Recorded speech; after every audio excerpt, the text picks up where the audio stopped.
Olá, amigos da TV Serviço, sejam muito bem-vindos a mais um episódio do PodServe, o podcast da Central Brasileira do Setor de Serviços. Eu sou José Carlos e tenho a honra de conduzir esse programa com grandes especialistas. Hoje aqui ao meu lado, tenho o prazer de anunciar um grande amigo, querido amigo, doutor Juiz Marlos Meleque, que é autor, professor, palestrante. É uma honra, doutor. Muito obrigado, Zé Carlos. Cumprimentar toda a bancada, começando aqui pela doutora Tatiane, doutora Raíssa Máximo, grande querido amigo Marcelo, da Next, o José Carlos, e agradecer esse convite generoso da Sebrae de estar aqui com vocês. Sempre muito bom te ouvir, doutor. E também, doutora Tatiane Prachedes, ela é especialista em direito tributário, direito empresarial, tem muito a acrescentar no dia de hoje. Eu que agradeço o convite, faço minhas as palavras do Dr. Marlos, é uma honra estar aqui com vocês aqui nessa bancada de peso e acho que vai ser bem interessante esse papo hoje. É isso aí. E agora do outro lado também, Raíssa Máximo, advogada especialista em compliance e reforma trabalhista. Raíssa, é um prazer. Obrigada, José Carlos, obrigada pelo convite, Marcelo, doutora Tatiana, Dr. Marlos, uma honra aqui participar desse bate-papo, com certeza vai ser muito benéfico aí a todos, de muita informação. Isso É uma honra, obrigada. É isso aí. Do lado da tecnologia, o CEO da Next, que é uma grande parceira aqui da Sebrae, tem ajudado muito as empresas do setor de serviço com toda a sua tecnologia e o seu trabalho, um trabalho personalizado que está fazendo muito sucesso. Nosso querido amigo Marcelo Gomes. É um prazer, Marcelo. Não, eu que agradeço o convite, é uma honra, primeiramente, poder sentar, participar desse podcast aqui da Sebrae, para um setor que é tão relevante, a Next bastante ativa no setor, então é uma honra pela primeira vez participar e, obviamente, dividir aqui o podcast aqui também com os colegas, doutora Raíssa, doutor Marlos e doutora Tatiana.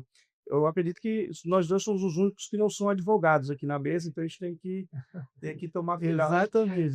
Ou estamos desbarbudos também. Muito bom, doutor. Vamos começar falando de um lema japonês que você sempre usa nas suas palestras, né?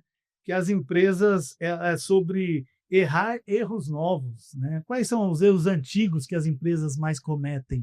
Pois é, José Carlos, olha, as pessoas têm direito a errar, mas que errem erros novos, não cometam erros que já foram cometidos no passado. E dentro desse contexto, o livro Trabalhista e Agora, onde as empresas mais erram, é o clássico que eu escrevi primeiro, né? Que até inspirou o presidente Temer a gente fazer o embrião da reforma trabalhista em Brasília, onde as empresas mais erram hoje é a jornada de trabalho. É algo realmente incrível. Aí a tua empresa deve estar falando assim, mas lá é por controle de retina. Olha, na nossa controle digital, digital do dedo e tal. Mas o problema é que sempre tem como aprimorar. Vou dar um exemplo. Imagina que o controle é por retina. Imagina que o controle é biométrico. Mas o trabalhador não assina, no final do mês, o espelho do conjunto de pontos. E aí o que acontece? Pode ser negado depois, e pode até acontecer, sei lá, que esse espelho seja alterado por alguém. Eu acredito na boa-fé, acredito que as empresas, em sua imensa maioria, não fazem isso, mas é passível de acontecer, tanto que há muitas alegações em processos trabalhistas nesse sentido. Então, veja, é uma providência que quanto custa? De graça. Mas é que na minha empresa é biométrica, então para que pegar a assinatura? Por causa disso. E aí você fala, a empresa tem 22 mil empregados pagados pelo Brasil, como é que eu faço? Aqui eu não quero nem fazer propaganda, mas a Next. Não, sério, não estou fazendo propaganda, mas o que é? É porque é tecnologia. Aceita uma assinatura digital? Aceita. Aceita uma assinatura mediante senha pessoal? Aceita. Coisa que você não vai ter um software que faça isso. Mas existem empresas, e aqui por acaso está no bate-papo Next, que me surpreendeu quando eu trouxe a empresa numa palestra em Fortaleza, que eles mensuram tudo.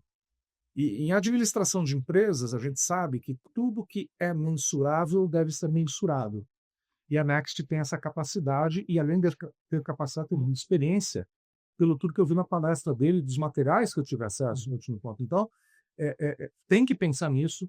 Onde as empresas mais erram? Hoje, em questão de jornada. Intervalo entre a jornada, tempo positivo fora, desconsidera o controle de ponto, ou desconsidera o banco de horas, porque a pessoa faz mais de 2 horas extras por dia. Na 12 por 36, então isso é muito sério, porque se fizer hora extra na 12 por 36, e olha o setor de vocês, setor de serviço. A doutora Raíssa aqui está acostumada, já que tem advogado trabalhista no Brasil inteiro. Está pacificada a 12 por 32? Está pacificada. O ministro Gilmar Mendes até deu uma decisão muito importante, recente, no Supremo, de que basta ter um papel assinado pelo patrão do empregado, conforme prevê a Lei 13.467, que está valendo. Mas é simples assim, não precisa levar no sindicato, não precisa levar no cartório para reconhecer firma, não precisa levar no ministério, como todo mundo diz. Incrivelmente, é um avanço incrível. Desculpe a redundância, pleonasmo, mas é incrível o avanço aqui. Que basta a assinatura dos dois na folha. Agora, muita gente não faz assinatura na folha, aí torna nulo por 2 por 36. E se a pessoa faz uma vez em 2 por 36, pode anular. E esse pode anular é muito grave. O juiz vai condenar a partir do 8º. 9ª, 10ª, 4 horas extras por dia, com 50% adicional e repercussões. A pessoa que trabalha 4 anos na empresa, ganhando o piso da categoria, pode ter uma condenação de 600 mil, mais ou menos. Então, isso é muito importante, nós vamos voltar a falar sobre esse tema um pouquinho mais adiante. Perfeito. Marcelo, o senhor até foi citado, então vamos dar a palavra da gestão da defesa. Quando as empresas cometem esses erros, né, como que a tecnologia pode ajudá-las nesse caso? Perfeito. Trazendo pelo contexto da Next e até uma questão pessoal, acho que todos nós aqui temos nossas motivações pessoais, nossas paixões. Um tempo para cá eu percebi que eu sou apaixonado por resolver problemas complexos. E a NET é um lugar, é uma empresa que também tem pessoas que são apaixonadas por resolver esses problemas complexos. E nós nos encontramos dentro do universo do RH, dos DPs, os RHs operacionais, com muitos problemas complexos para resolver. Como você colocou, tudo que é relacionado à jornada de trabalho, que teoricamente está tudo escrito e falando exatamente o que deveria ser feito, se torna uma questão complexa, porque quando você tem um funcionário, é uma tratativa. Quando você tem 20 funcionários espalhados, como é que você vai, de fato, resolver essa complexidade que são as várias temáticas relacionadas à documentação que você precisa controlar, as várias regras também que cada sindicato, ou cada regional, ou cada cidade tem calendários diferentes, ou cada pessoa, vamos dizer assim, cada função, cada contrato tem características diferentes de jornada de trabalho. Então, como é que a tecnologia pode fazer isso? É sistematizar todos esses processos que você tem. E como a gente fala também, tecnologia ela não faz milagre. Tecnologia ela é um tripé, são 3 coisas.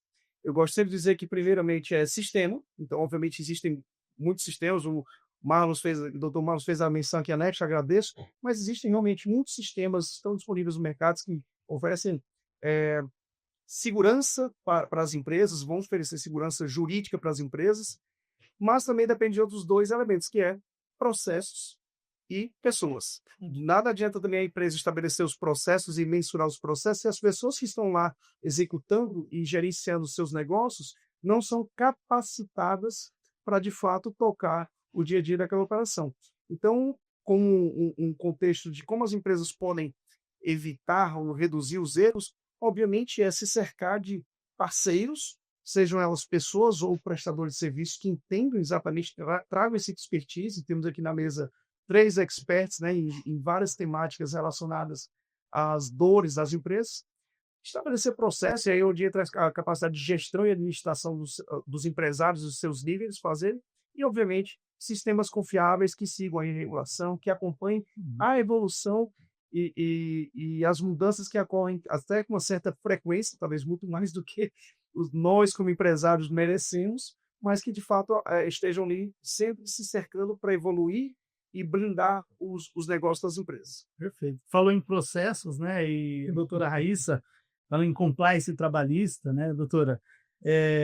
Qual falha mais frequente poderia ser evitada com um bom processo dentro das empresas? Veja, José, a gente realmente, dentro do contexto empresarial, você precisa trabalhar preventivamente e não só contenciosamente, né? Porque a falha das empresas é que elas esperam acontecer o problema para depois tratar.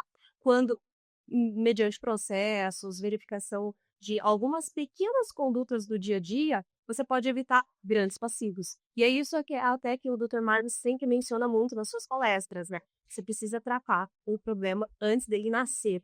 E através de um mero compliance trabalhista ali, revisando a documentação, prevendo se tem, por exemplo, no 12/36, teve o acordo individual de trabalho, fazer uma revisão periódica ali, porque às vezes um empregado foi contratado 2, 3 meses depois e não assinou aquele termo. E aí você vai ter uma condenação, né? A gente tem a folha de ponta, as empresas, o RH vai ali com 20 mil empregados, 30 mil empregados, enfim, não vai monitorando isso, fazendo um processo de auditoria simples, que pode ser por amostragem, para verificar se está ocorrendo dobra, porque dobra no regime 12/36 descaracteriza o regime, e aí você vai ter uma condenação superior à 8ª hora diária, né? Então, uma mera auditoria por amostragem já resolveria a situação, antes que surja o quê? Uma ação trabalhista. E quando você pegar aquela ação trabalhista e olhar que você permitia algumas dobras, mas não sabia, não verificou antes, nem fosse por amostragem, vai doer no bolso. Vai custar caro. Vai custar caro. Exatamente. Vai custar caro uma simples narrativa ali de uma verificação pontual por amostragem. Sem dúvida. Doutora Tatiane, e no tributário, né? Qual o descuido das empresas que costuma custar caro? Bom, o tributário do Brasil é um cenário árido, né? A gente sabe que o relacionamento fisco-contribuinte, às vezes, não é sempre o mais ajustado, né? Então, eu acho que os conselhos que a doutora Raíssa trouxe na área trabalhista, eles servem também para a área tributária. Então, uma análise preventiva, uma equipe que vá fazendo essas auditorias periódicas, né? A gente tem o compliance do trabalhista, tem o compliance fiscal também. Mas mais do que isso, a legislação fiscal no Brasil, ela muda de forma muito célere. Então, acompanhar essa legislação é, assim, essencial. E agora, nesse momento, a gente está, assim, vivendo um momento de grandes transformações na legislação tributária. Então, veja, a gente teve uma reforma tributária do consumo que impacta todo mundo, todos os brasileiros, sejam as empresas, sejam os consumidores, porque isso vai trazer um impacto também para quem consome, mas alguns setores específicos, como o setor de serviços, vão sentir esse impacto de forma mais agressiva, porque o padrão de tributação e o padrão de apurações fiscais que a gente tem hoje para serviços vai mudar completamente.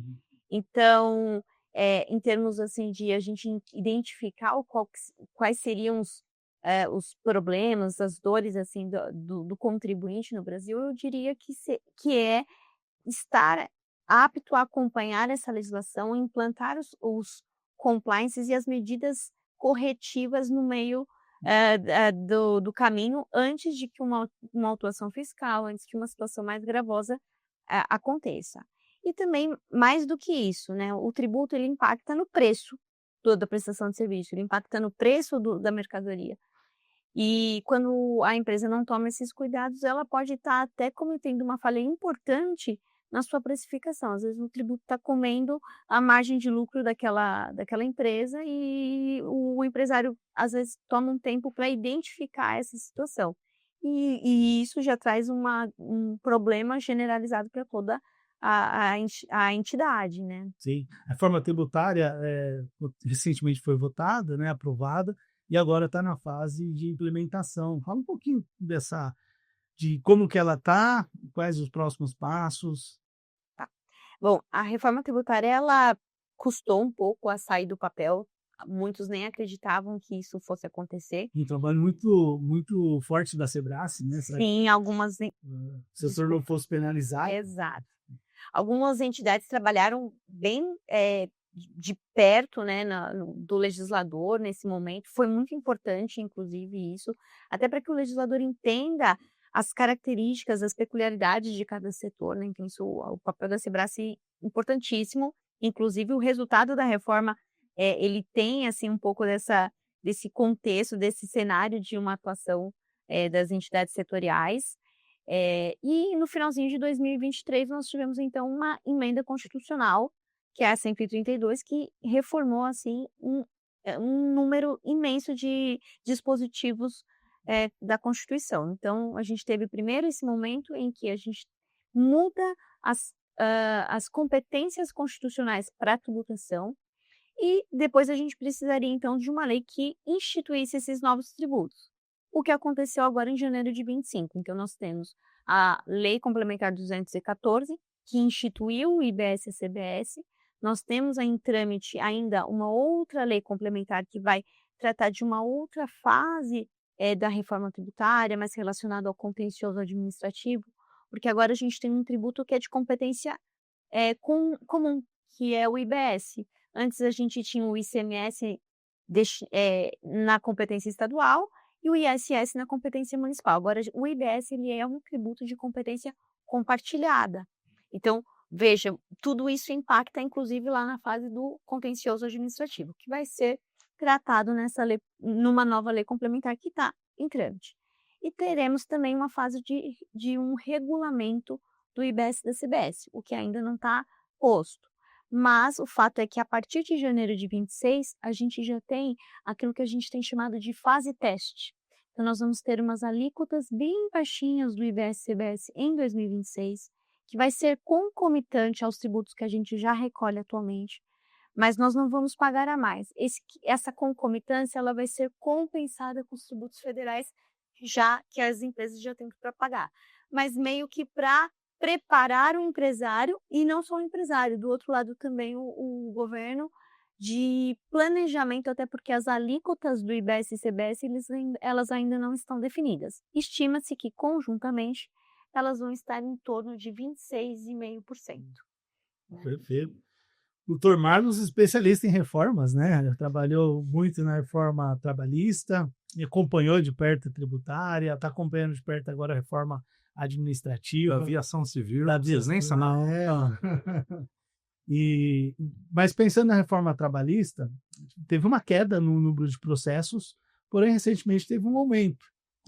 Como o senhor enxerga esse aumento e por que deles? Eu vejo que qualquer lei de dimensão superlativa, como foi a reforma trabalhista, que ao lado da reforma do CPC, que veio em 2015, foi a lei que teve maior número de artigos que foram alterados nos últimos 10 anos no Brasil, é natural que os movimentos, todas as forças que interagem no país, no ambiente democrático, viessem a questionar alguns tópicos junto ao Supremo Tribunal Federal, e, em sua maioria, o Supremo Tribunal Federal tem mantido todos os artigos da reforma. Entretanto, alguns artigos que o Supremo Tribunal Federal declarou a inconstitucionalidade no todo ou em parte, impactaram de maneira relevante no ambiente de negócios do país e também no próprio volume processual trabalhista nos fóruns brasileiros. O ministro Barroso, qual admiro muito quanto aos seus votos na área trabalhista, são votos extremamente modernos, com uma visão muito holística, muito aberta de tudo, votou na época que, em relação à sucumbência trabalhista, deveria haver uma compensação de pelo menos 30% do que a pessoa ganhasse na causa em relação ao que ela perdeu, porque tanto o crédito trabalhista como o crédito do advogado possuem natureza alimentar na forma da lei. Então, é crédito alimentar, não crédito alimentar. Né? Então, o ministro Barroso veio com esse voto, que era um voto a aquilatar de maneira equilibrada essa situação, mas acabou prevalecendo o voto de outro ministro, e esse voto que prevaleceu declarou a inconstitucionalidade da sucumbência quando a pessoa é detentora dos benefícios de justiça gratuita. Isso impactou de maneira muito forte nos fóruns trabalhistas, no número de ações trabalhistas, e hoje nós já temos 9.000 ações trabalhistas novas por dia no Brasil. Eu disse por dia, não é por dia útil, eu dividi por 365 dias no ano, nós temos 9.000 novas ações trabalhistas novas no Brasil. Para vocês terem ideia do comparativo, do benchmark, na véspera da reforma trabalhista, nós tínhamos 5 milhões de novas ações trabalhistas por ano no país. Houve uma queda para praticamente a metade, 2,5 milhões com as novas regras, e hoje nós já estamos batendo, se a gente chegar este ano de 2025 de maneira anualizada, nós já estamos aí beirando 3,5 milhões, 3,6 milhões ações trabalhistas novas no país. E aí eu cito novamente aqui, com muito respeito, o ministro Barroso, que ele disse que o Estado brasileiro tem a responsabilidade pelo nível de litigância judicial no país. E a área trabalhista ela é exponencial. Muita gente pode estar pensando, e aqui eu falo de uma maneira plural, eu falo para todos e para todas, mas então se tem tanta ação, é porque as empresas violam tanto os direitos dos trabalhadores. É por isso que tem tanta ação. Então vamos tratar esse argumento não de maneira ideológica, vamos tratar esse argumento não de maneira emotiva, vamos tratar de maneira técnica, vamos tratar de maneira numérica, vamos buscar esse dado lá no Justiça em Números do CNJ, que aliás é algo brilhante porque o judiciário tem seu planejamento estratégico e ali no Justiça em Números, que é o nosso anuário, nós buscamos dados muito consistentes da operação judiciária em todo o país. E ali está escrito, pelo menos o dado que eu tenho mais recente é do ano retrasado, que pelo menos 60% das ações trabalhistas são julgadas, ou 53% julgadas improcedentes. E aí uma parte é julgada procedente em parte e a outra é integralmente procedente. Então nós vemos aqui que, vamos imaginar, para arredondar a conta, 3 milhões de ações novas, tá? Pelo menos 1 milhão e pouco, elas são improcedentes. Os pedidos dessas ações são improcedentes. Ou porque a pessoa não provou, ou porque efetivamente ela não tinha razão.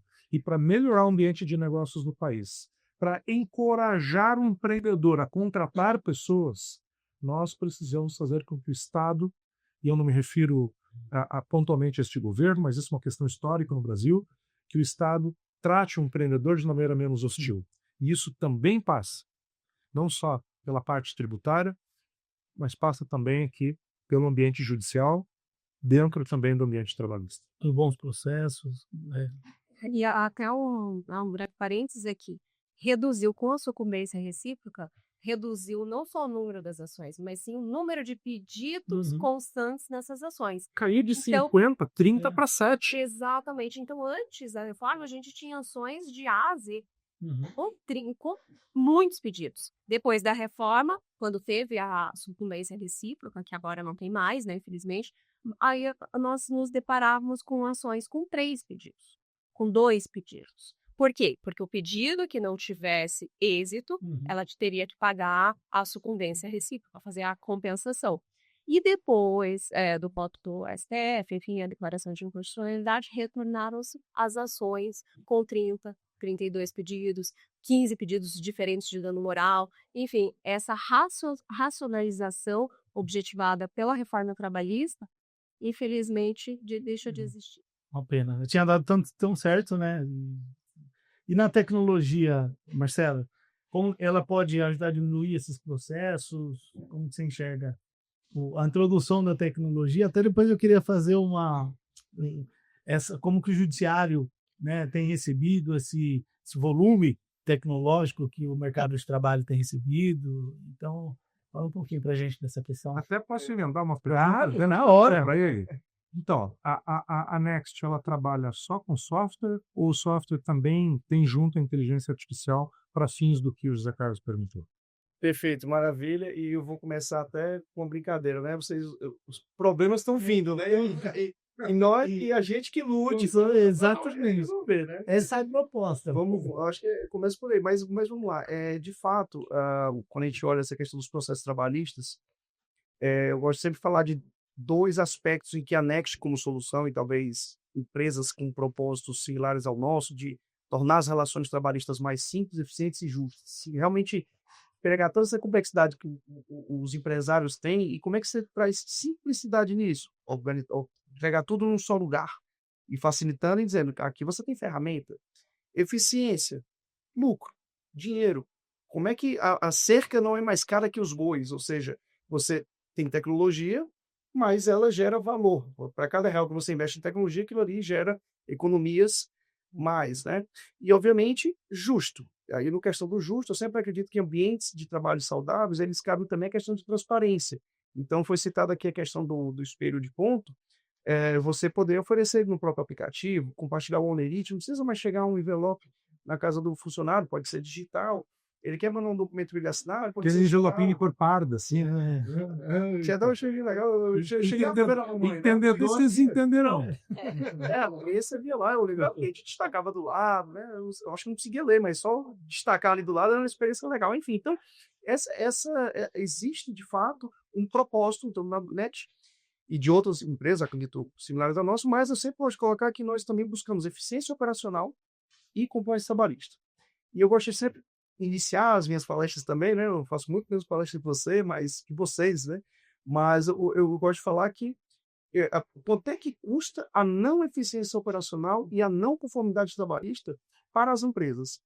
E sem trazer muito mistério, na palestra a gente brinca, espera a galera fazer um leilão. O número que eu tenho estimado baseado nos cases de vários clientes da NET, nós hoje somos aproximadamente 400 clientes, são mais de 600 mil usuários da base, ou seja, a gente tem muita informação que a gente coleta, é que em torno de R$5.000 por ano por colaborador. Já escutei de outras pessoas falar que o valor é muito maior, então eu tenho convencionado, obviamente sempre fico aberto a evoluir com esse número, de algo próximo de 3 salários da pessoa por ano. Então você vê, o que você pode investir em ferramental, em melhorias preventivas, trazendo aqui o ponto da doutora Raíssa, que de fato você vai evitar a criação desse passivo. Então, a tecnologia, ela está ali para te permitir, por exemplo, tratar todas as questões da CLT de provas. Eu acho que você trabalha isso muito no seu livro, a questão do que é uma prova que vai te proteger no processo. Porque o milagre de vir o processo, ainda não descobrimos o milagre. Apesar de vários clientes relatam que quando o próprio funcionário percebe que já tem uma tecnologia, está tudo amarrado, o cara já assinou tudo, está tudo digitalizado, o próprio funcionário percebe que aqui não vai ter muito jogo. Eventualmente, ou o próprio advogado percebe que ele vai perder o tempo dele, porque no final das contas... Está bem documentado. Está bem documentado, ele não vai ter muito argumento, talvez até reduza parcialmente esse efeito.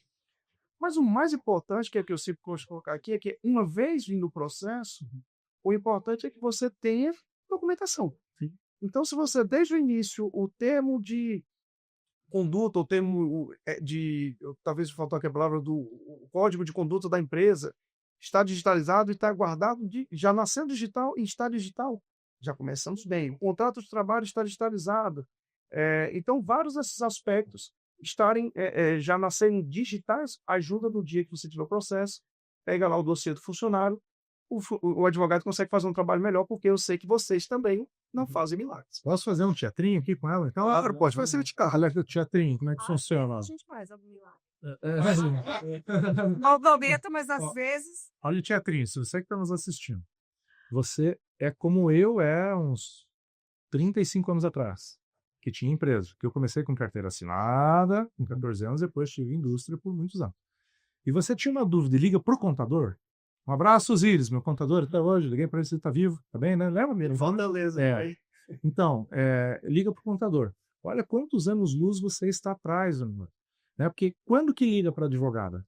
Quando a vaca já foi pro brejo. E aí a vaca já foi pro brejo, e vamos fazer o teatrinho agora. Oi, doutora, tudo bem? Tudo bem. Eu tenho uma audiência depois de amanhã.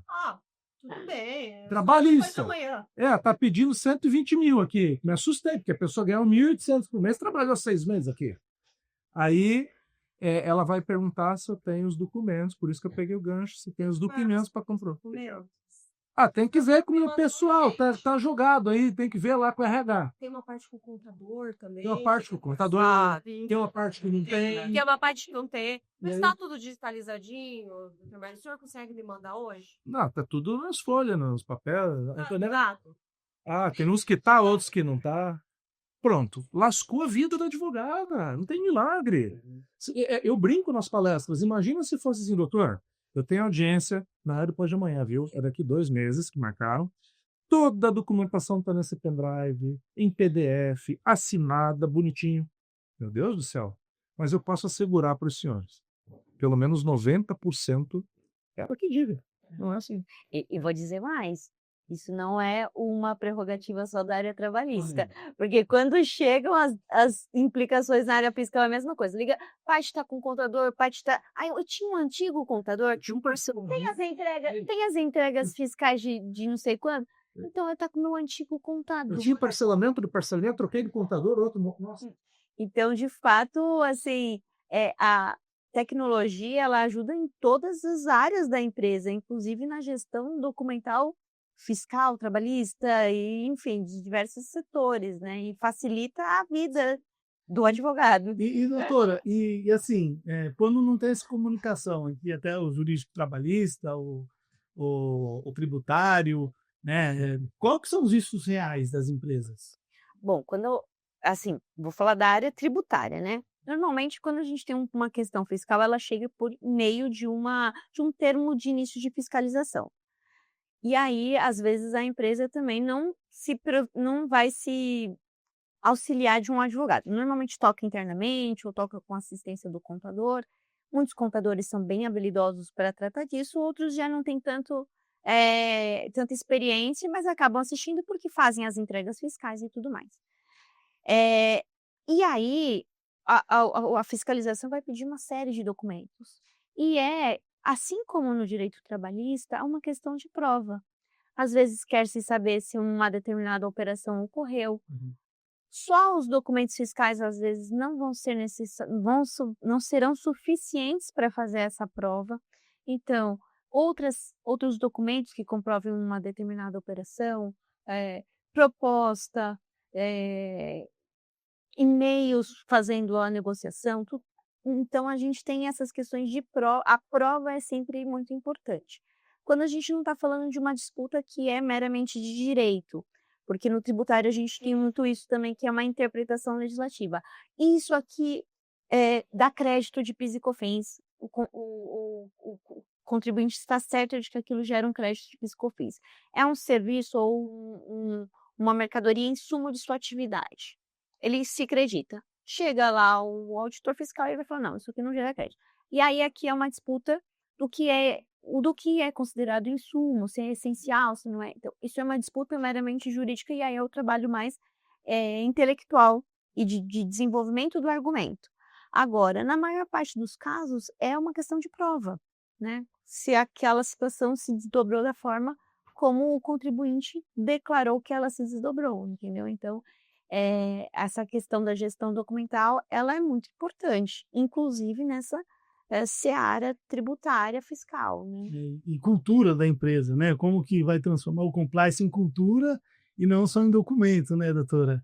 Fala um pouquinho disso também, acho que é interessante.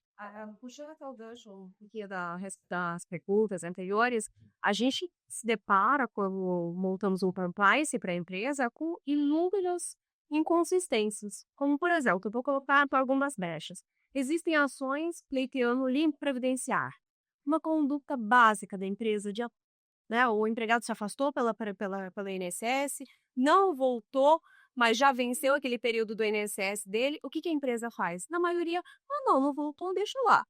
Não notifica, não manda uma mensagem chamando ele de volta para comparecer ao trabalho. Aí, depois, 3, 4 anos depois, o empregado chega lá com uma açãozinha de limbo previdenciário. Isso que você está falando é um caso real que ocorre em casa. É verdade. Não tem teatrinho. É uma empresa grande, não pensa que é uma panificadora, não. E eu imagino que o teatrinho também foi algo real. Real. A gente fala de direito do almoço, Despacho. assim, o que acontece? E aí a empresa falou assim, nossa, estimulação aqui, essa empregada, e ela estava encostada pelo INSS, eu não sabia onde ela estava, enfim, e agora ela está me cobrando todos os salários de todo esse período. Um ano de salário, por causa do boleto previdenciário. Aí eu pergunto assim, mas você mandou uma notificaçãozinha convocando ela para voltar e ela não responder? Manda uma notificaçãozinha com 20 dias, depois com varia. A gente né, pensar em um abandono de emprego e tudo mais. Não tem nada, nem sabia que tinha que mudar. Porque, aí a gente vai gerar um risco, né? Outra questão, o próprio 12/36 de história sobre o outro. A empresa deixa de fazer o que eu te falei do acordo. Só que uma mera revisão já ajudaria, né? A gente, assim, inúmeras situações que o desconhecimento sempre falam isso. Eu entro numa empresa com sabe quanto que pode custar essas coisas, viu? E não é algo muito sublimado, você não precisa ter uma faculdade de direito. São pequenas rotinas no seu RH que pode preservar a sua empresa, para não nascer aquelas demandas judiciais, convenciosas e tudo. Então, a gente, com pequenos, o regimento interno que o Marcelo falou, que é um regimento claro, né? Aí as pessoas também, outra questão, políticas de medidas disciplinares. Para que eu vou ter política de medidas disciplinares? Vou contar o caso real, tá? Bem muitos que acontece. Mas assim, a gente tinha alguém de uma empresa específica e essa empresa tinha um empregado que queria fazer coisas erradas. Então ele ia lá no campo industrial, pegava uma coisa que não poderia, fazia um procedimento que não poderia, enfim. Certo dia, ele pegou uma estaca e colocou dentro de uma máquina. Quando não existe esse procedimento, ele fez isso, sei lá, sabe-se lá por qual motivo. Quis sabotar o amigo. Nossa, sabe-se lá por qual motivo. E aí, ok, ele fez isso um dia, a empresa deixou de aplicar o diretriz. Deixou aí de aplicar. Uma semana depois, ele estava lá com o celular, do WhatsApp, do baterista, no WhatsApp, porque tinha um acionário específico aí que não poderia expar sem atenção, né? A empresa deixou de aplicar a diretriz. Uma semana depois, ele estava no WhatsApp e desatento, pegou o quê? No curtinho do acidente de trabalho. A gente sabe das suspeições de um acidente de trabalho. E a empresa me contou tudo isso depois que chegou a ação trabalhista nele, mas deixa como aí. A gente tem essas advertências, testemunha, para demonstrar que ele não estava com a atenção devida, que ele faz esses procedimentos inseguros, mesmo sendo fiscalizados, mesmo sendo advertido verbalmente. E a empresa falou, não tenho nada documentado. E o supervisor dele saiu.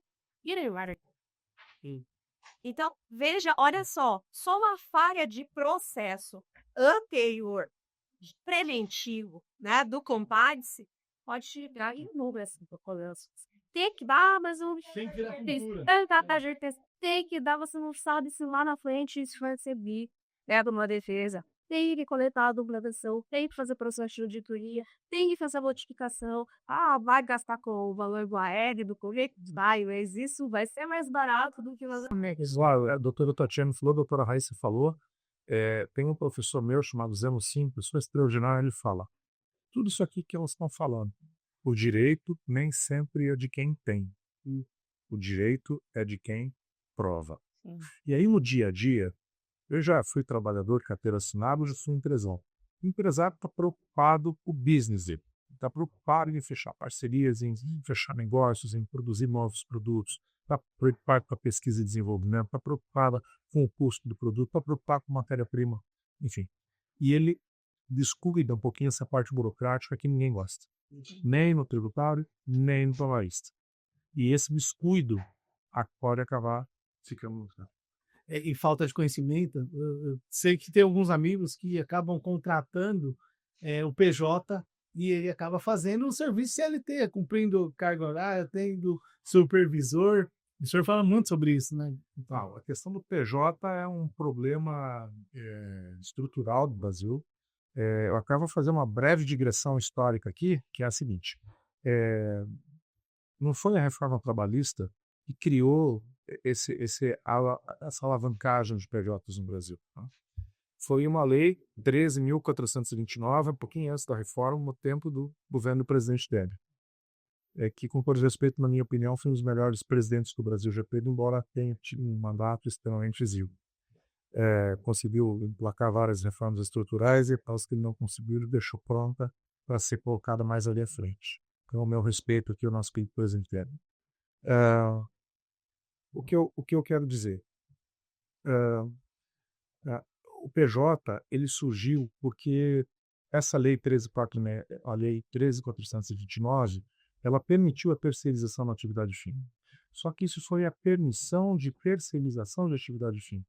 A lei antiga, que é lá de 1974, ela permitia a terceirização. E o TST, através da súmula 331, foi uma construção jurisprudencial, eles disseram, só pode terceirizar a atividade de meio no Brasil. E isso gerava uma dificuldade jurídica muito grande, uma insegurança jurídica muito grande, porque hoje, com a economia moderna, a divisão de produto, serviço, não é mais cartesiano, está tudo muito interligado. Então, o presidente Temer é sensível a isso, numa visão muito moderna, falou, não, vamos repetir como os outros países fazem a terceirização da atividade fim. Porque hoje nós podemos criticar os países que permitem a terceirização da atividade fim, mas nós compramos produtos desses países em euro e em dólar. Então é muito legal a gente comprar em real e ter esses produtos sendo fabricados no Brasil e gerando emprego, oportunidade de renda no país, do que comprarmos os produtos de fora. Simples assim. Mas o brasileiro interpretou de uma maneira diferente. E aqui tem uma correlação muito grande com a área tributária. Por quê? Quando se permitiu a terceirização da atividade de fim, a leitura que o setor produtivo brasileiro fez foi equivocada no primeiro momento. Então eu posso privatizar. Porque na cabeça do empreendedor é assim, o que eu não faço, passo para alguém fazer, eu estou terceirizando. Então se eu vou pedir para um PJ, para um autônomo, então pode. Só que não. O presidente Temer não quis tangenciar a possibilidade de pejotização dentro da reforma trabalhista. Por várias razões. Que eu ficaria horas falando, não vem ao caso.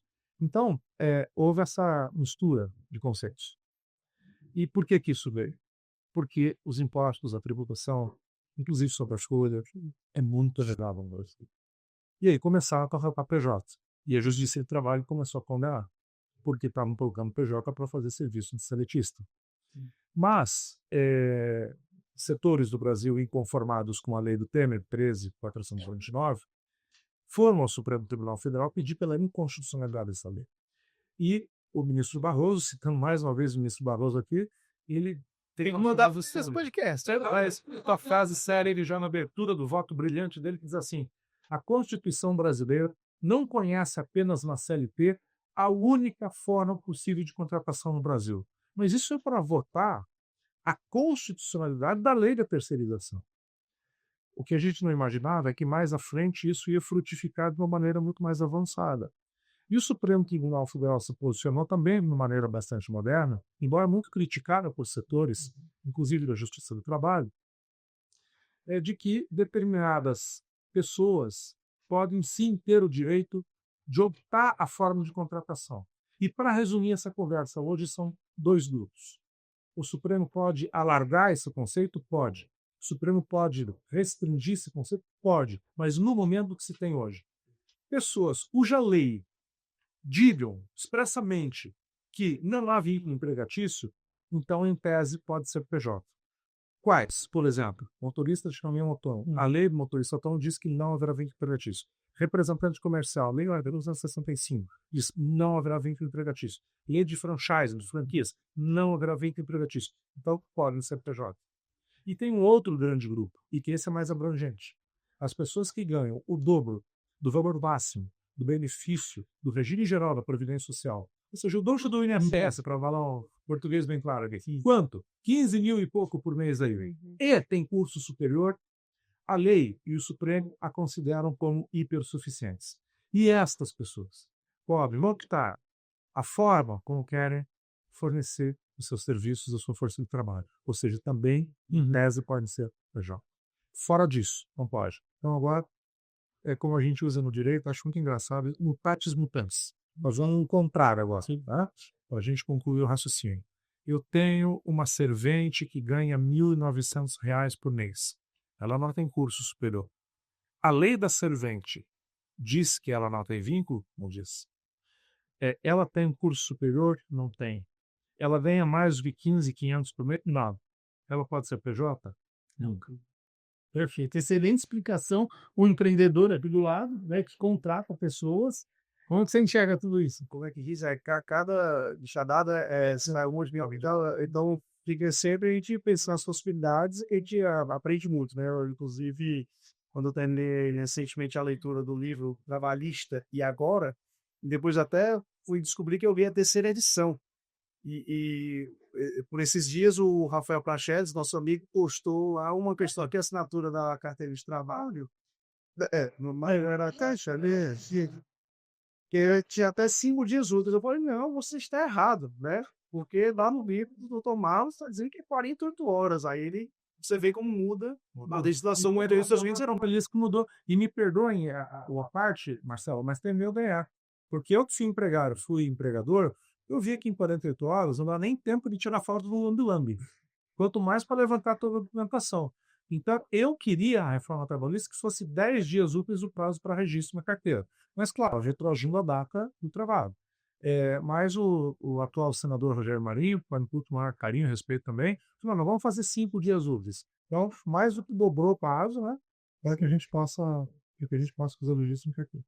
Perfeito. E por que eu estou comentando sobre essa questão e trazendo até um pouco sobre essa questão, comentando essa questão e falei várias vezes aqui, mas sobre o contexto de tecnologia em meio a todo o que a gente discutiu aqui, é que a tecnologia de fato é meio, ela não é fim, ela é uma ferramenta, ela depende, como eu falei, de outros aspectos, né, de processo, de pessoas. E quando eu escuto toda essa discussão aqui, eu falo, tudo que me vem na cabeça é questão de escolha. Os empresários, eles podem escolher, ele faz escolha, como você falou. Ele pode escolher deixar de ser empresário, porque as regras do jogo estão estabelecidas.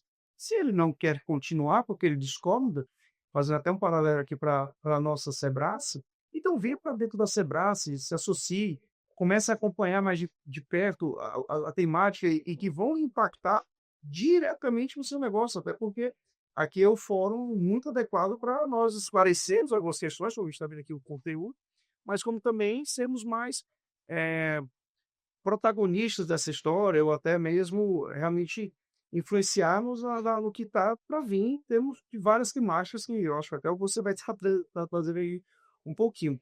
Mas você falou a questão de escolha. E aí, Raíssa, e o seu ponto é a questão de escolher os parceiros adequados. Porque se você contrata o Marcelo, que leu o seu livro uma vez para fazer o seu DP, de uma forma exagerada aqui, provavelmente já vai cometer muitos erros. Eu não estou acompanhando as mudanças que estão acontecendo constantemente no seu negócio, no negócio, na legislação. Então, o barato sai caro. Não ter um expert que domina, às vezes você vai ali receber uma fatura da doutora Leisa, da doutora Tatiana, vai parecer o quê? Tá caro. Só que, na verdade, é o barato que sai caro se você não contratar. Então, na verdade, tem valor ali por trás, ficar protegido. Só que você só vai enxergar isso quando o arrependimento bater. E aí vem também um outro aspecto de escolhas, muito também sobre a escolha para a transformar a cultura da empresa, do empresário. Empresários longevos, empresários que passaram por muitas crises e mudanças de negócio, tudo que você possa imaginar no Brasil, se você parar para perceber, por mais que alguns deles tenham características que passam a parecer que ele seja não flexível, né, não consiga evoluir, eles têm uma cultura muito forte de sobreviver, de ser resilientes ali. E eu trago muito também esse aspecto que transformação digital é mindset. Não adianta nada uma empresa que o dono ele pensa papel, a empresa vai ser papel. E isso é muito assim, não adianta colocar um gestor super sofisticado, com várias ideias, com inovações, querendo trazer ferramentas de tecnologia que vão exigir investimento, porque a cabeça dele não vai virar. E aí eu gosto de falar o seguinte, o tempo, e aí onde a gente fala, o nosso presidente do conselho aqui da Sebrae, ele fala, o Renatinho, ele traz muito isso, o doutor Renato Fortuna, desculpa, ele traz muito sobre o aspecto de que o tempo é quem vai realmente ensinar essas pessoas. Não adianta nada você como professor, repetir, isso não vai repetir o efeito que você quer. É de fato o tempo, são os exemplos, é o benchmark, é trazer a pessoa para um ambiente de discussão, de acompanhamento. Temos aí, vamos pensar em iniciativas da Sebrae, fazer uma promoção aqui da Sebrae, uma imersão empresarial que vai oferecer para 50 empresários uma semana visitando outros mercados, ou seja, nos Estados Unidos, foi a escolha de 2025, enfim. Então, eu sempre gosto de provocar que tecnologia sempre vai ser meio e o mundo é feito de escolhas. A escolha que a gente sempre fala escolha experts, escolham parceiros adequados ou conviva com a sua cultura e aceite ela.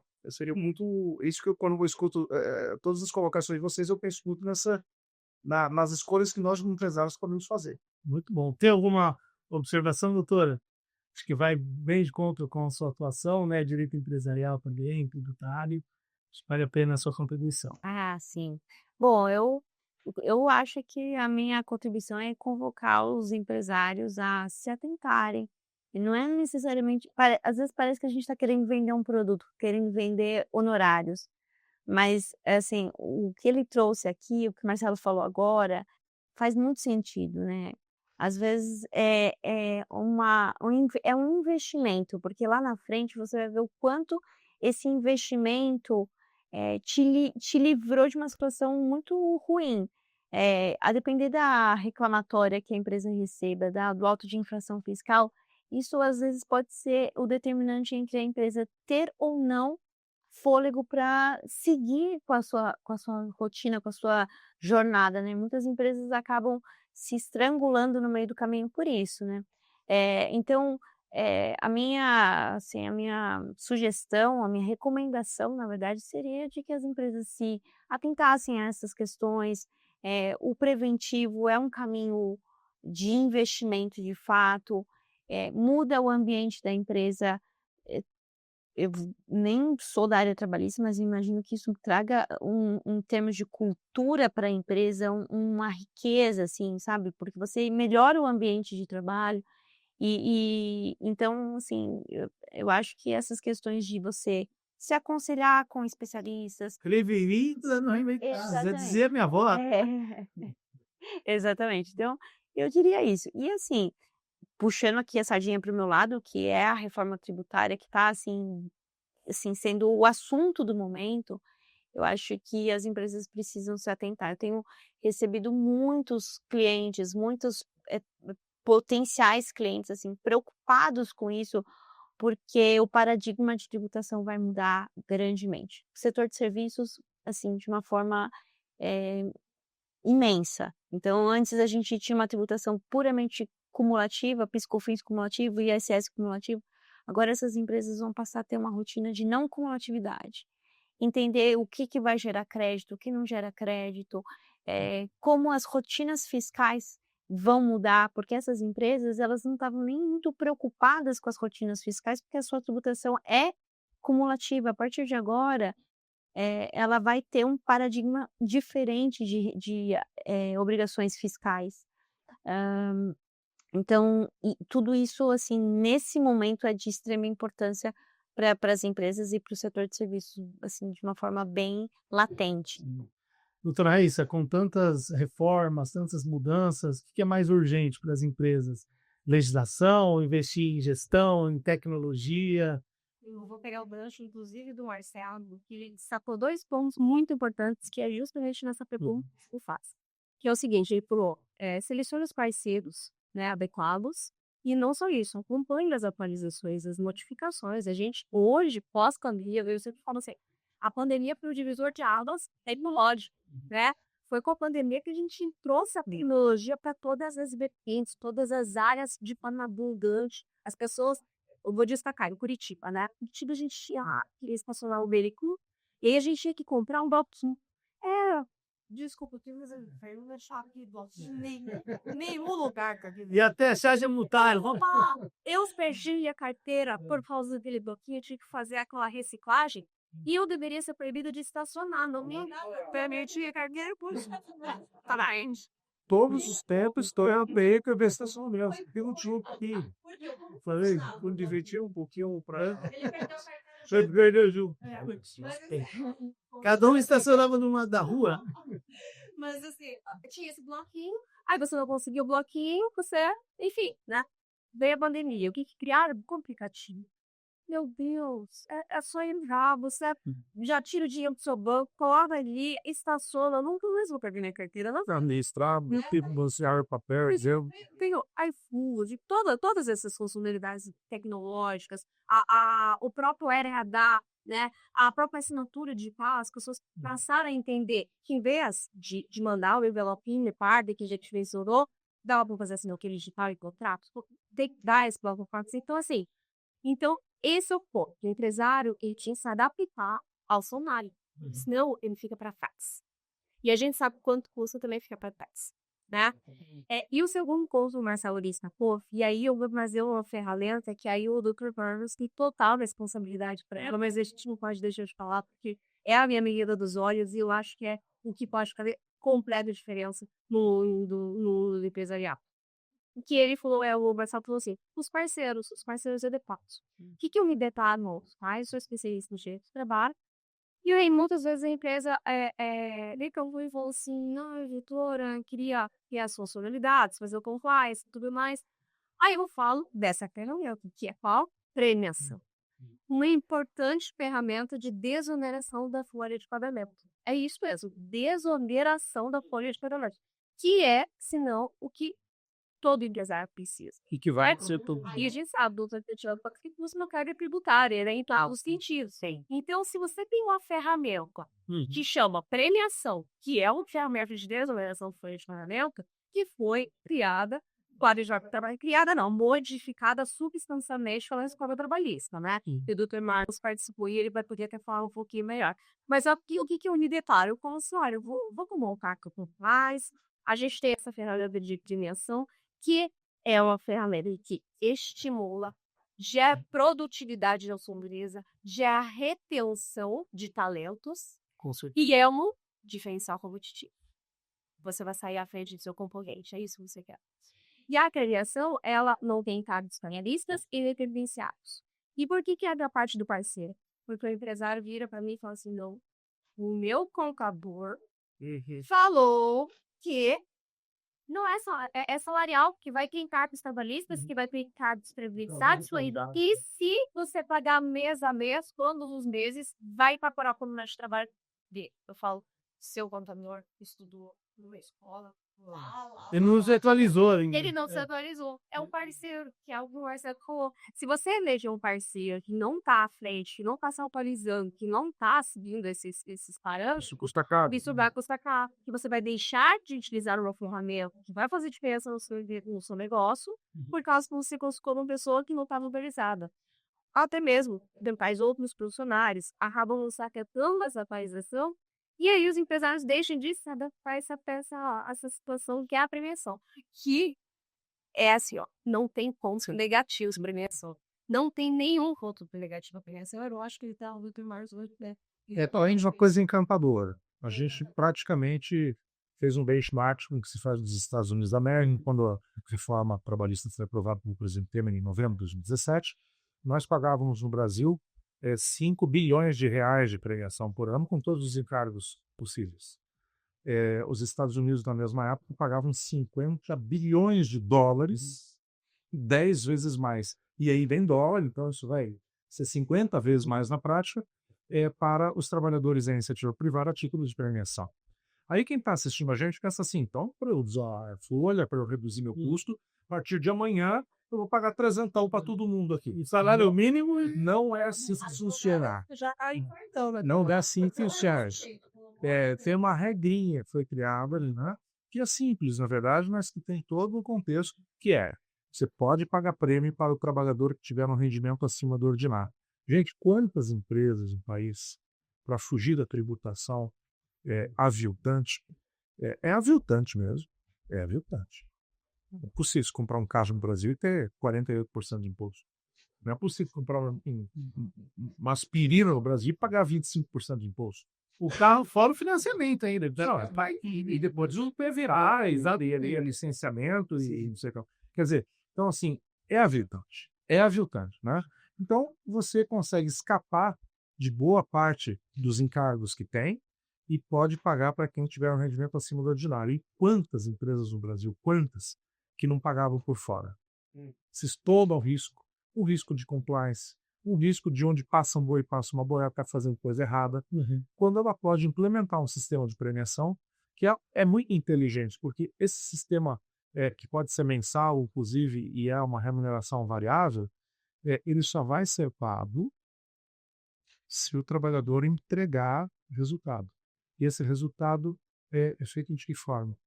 Com vários indicadores. Você pode ter várias metas e vários indicadores para cada meta. E aí, nada como um sistema informatizado para poder fazer essa medição aí online, e a pessoa que acessa, uma coisa transparente. A premiação pode ser paga em dinheiro, produtos, bens e serviços. A premiação pode ser individual ou coletiva. A premiação pode ser vitalícia ou temporária. Pode ser as duas. E não precisa da participação do sindicato. Você não tem que pedir isso. Porque a PLR precisa. E o sistema de premiação não precisa. Aí as pessoas podem estar se perguntando, mas assim como o Supremo julgou tantas coisas da reforma trabalhista, não pode vir o Supremo daqui um mês, daqui um ano, dizer que está tudo errado, isso aí não pode? Pós novo entendimento? Não. Por que não? Porque não há nenhuma ação de controle direto de constitucionalidade, traduzindo, seria a DIN, ação direta no Estado, ou a ADC, ação direta de constitucionalidade, para dizer se o Supremo está certo ou errado. Ou seja, é uma ferramenta segura. E a Raíssa, que já implementou prêmios em empresas pequenas, médias, grandes e até multinacionais no Brasil, desde construtoras até setor bancário, setor de supermercados e tantos outros, né, imobiliárias, nossa, todos os setores da economia, até empresas que estão na internet, entendeu? Temos algum caso de serviço? Sim, empresas que estão na internet, por exemplo, o pessoal vai instalar a internet, né, não? Mas de serviço, só por exemplo, daqui do nosso meio de facilidade, de segurança. Falou de vigilância e até alguns cases aqui. Quem disse? Não sei, aqui que se há. Os resultados, gente, são impressionantes. Por onde eu passo no Brasil, eu escuto depoimentos de pessoas do agro, eu devia gravar isso. Pessoas do agro, pessoas do comércio, pessoas do serviço, Ramo Shopping Center. Todo mundo fala, olha, eu cresci meu faturamento, não é absurdo falar aqui, o faturamento chegou a crescer 40%, porque você diminui o desperdício, você aumenta o resultado, aumenta a produtividade, diminui a falta. Então, é uma muscularização, é a Stanglar. Muito bom, muito bom. E trazendo isso para o setor público, a necessária modernização do Estado, né? Porque muito se fala em avaliação do servidor público, você premiar o bom servidor e poder ter punição para quem não está servindo de maneira adequada. O senhor tem acompanhado muito isso. Vi um julgado do TCU que admitiu o pagamento de prêmios para servidores públicos. Sim. Justamente dentro desse conceito. Aliás, tem organizações não governamentais e que têm origem pública, né? Que já estão atuando com o sistema de premiação e o resultado está sendo excelente também. Sensacional. Gostaria de ouvir aquele exemplo. A premiação, ela é justamente sinônimo de meritocracia, né? Então, igual o Dr. Márcio mesmo mencionou, eu sempre costumo falar nas minhas palestras o seguinte: você fala assim dentro da sua empresa, né? Olha, sim, né? Colaboradores, eu quero que vocês travam para mim uma barra de chocolate, que é vários quadradinhos, sabe? A gente tenta só um quadradinho, mas nunca consegue levar. Mas assim, Tô de aqui.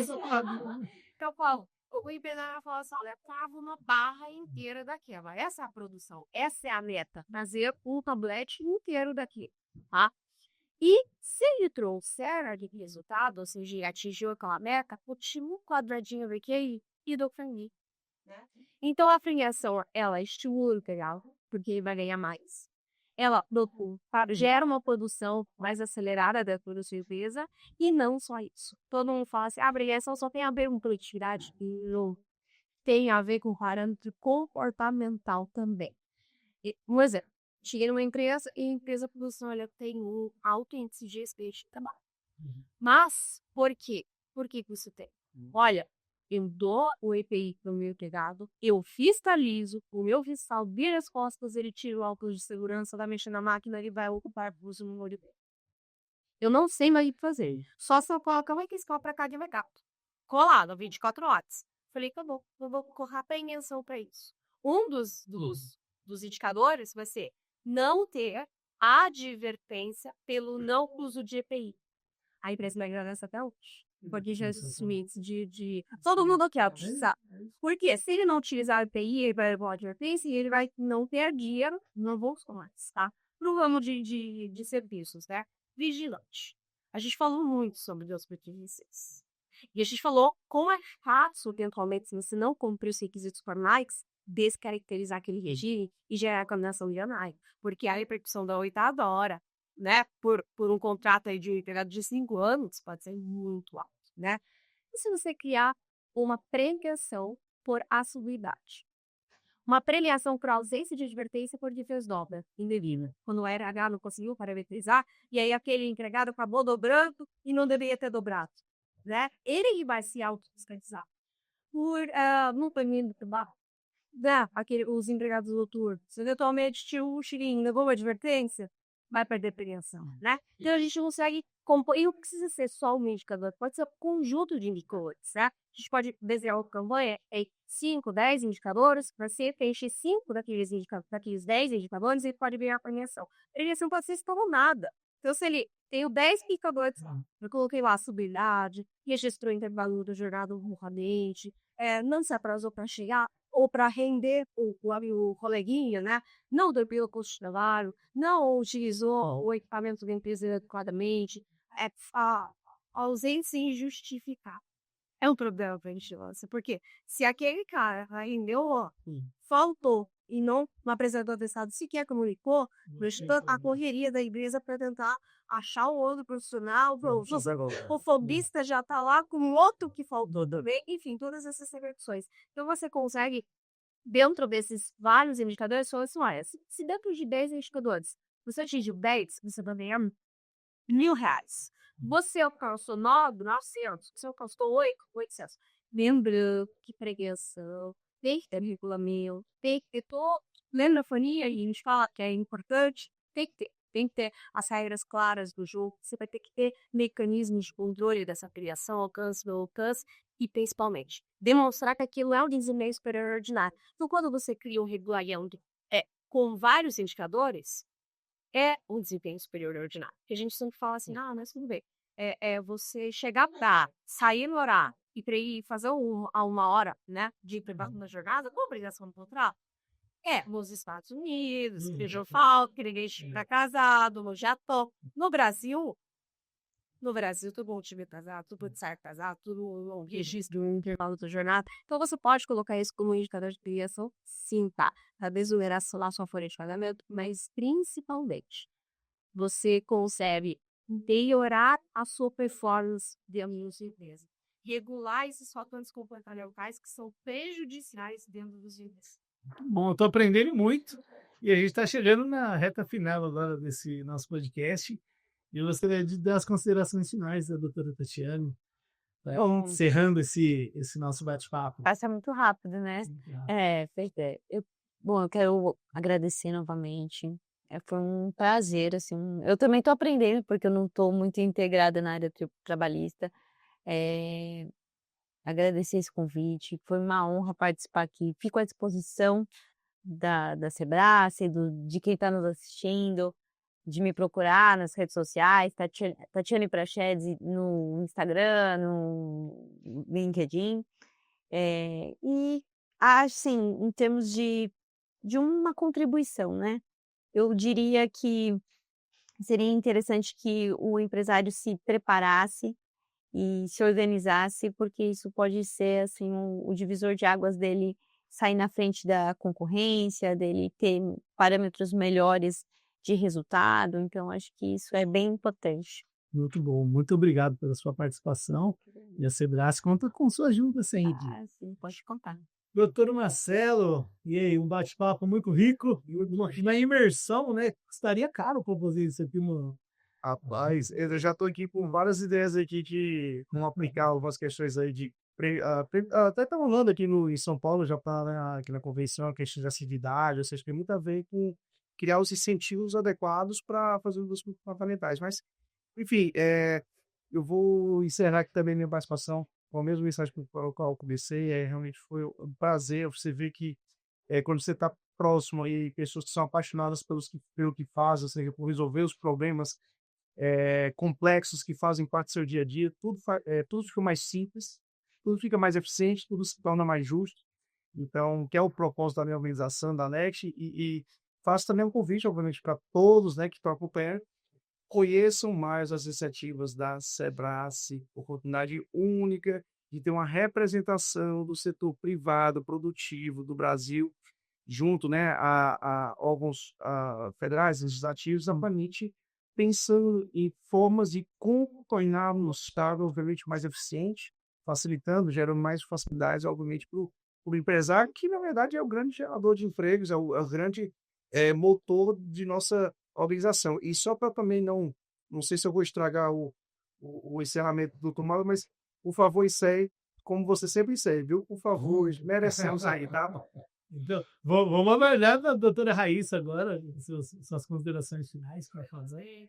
Eu acho que nós ficaríamos aqui 5, 6 horas falando tranquilamente o dia todo. Passou de 1 hora já, né? Não, pra mim foi 5 minutos que pra mim durou, porque foi quando a gente distribui conhecimentos de todas as áreas, é muito rico. Então, eu agradeço por participar aqui. Falo mesmo que o Marcelo no tocante assim, porque se você participa juntos, a gente sempre mais forte, né? Enquanto unidade, fica muito mais complexo, eventualmente, você fazer essas mudanças que são necessárias, né? Igual a Reforma Trabalhista Planifica, a gente tinha essas parquinhas que falavam sobre datilografia, né? Mas teve o movimento de pessoas unidas para fazer essa operação comum significativa. E a gente precisa ainda de muitas outras mudanças. E participando das como um todo, né? Não sendo uma unidade, mas sim juntos, né? Pode ser que isso aconteça. E a gente precisa desse valor. Eu agradeço muito. Isso é, nós que agradecemos e parabéns pelo trabalho.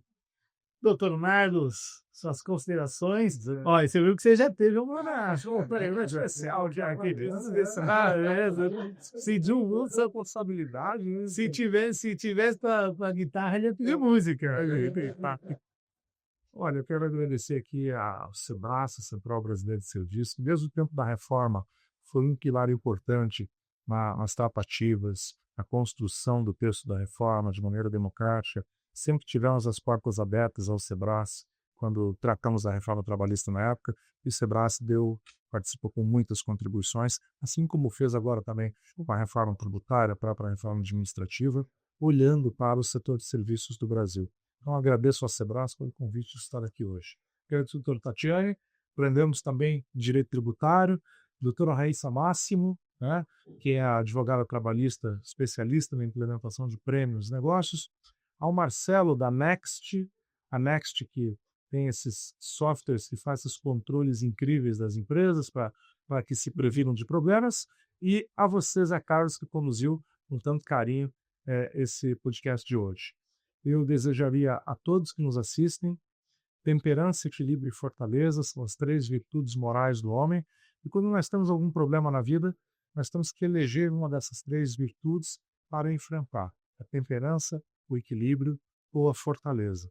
E dizer a todos que não é fácil ser empregado no Brasil, mas também não é fácil ser empregador nesse país.